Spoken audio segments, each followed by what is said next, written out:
hati dari hasad, api yang membakar amal ibadah, dengki duri dalam persaudaraan, hijab cahaya menuju ridanya. Sekecil apapun iri menjelma, bisa dipangkas, bisa dibiarkan, menjadi pohon dengki yang ganas, berbuah zalim hanguskan iman. Janganlah hasad, jangan membenci, sabda Rasul junjungan sejati. Hasad 3 tingkatan kata Al-Ghazali, obatnya ilmu dan amal bakti.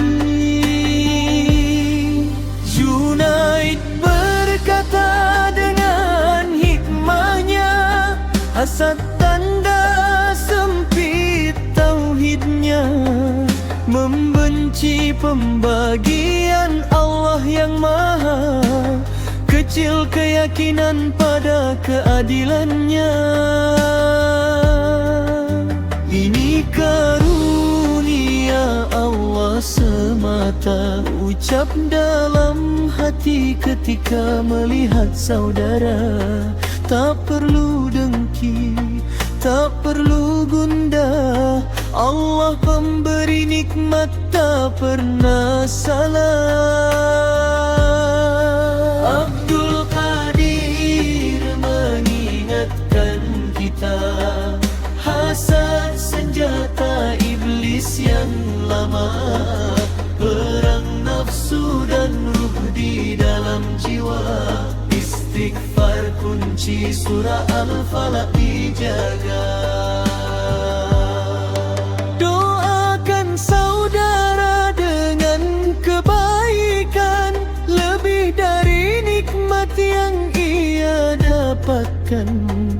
Obat mujarab lapangkan hatian, setan pun lari, hati pun tenang. As-Sazili berkata penuh makna, hasad penghalang rifatullah, rida pintu terbesar ke surga, hati bersih tempat cahayanya. Lihat yang di bawah, syukur bertambah, bahagia untuk saudara jadi obat. Ukhuwah erat, iman sempurna, cintai saudara seperti cinta pada diri kita.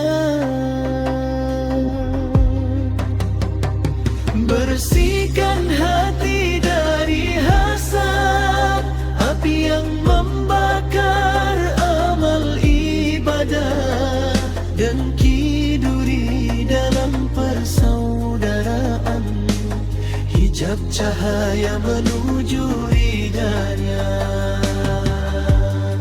Wahai jiwa, sucikanlah hati, ikuti jejak para sufi sejati.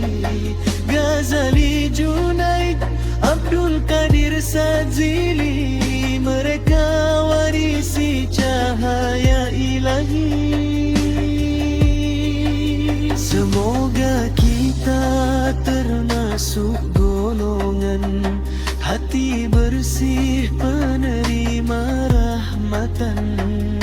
Di surga kelak abduk berteman, tanpa hasad, tanpa kedengkian.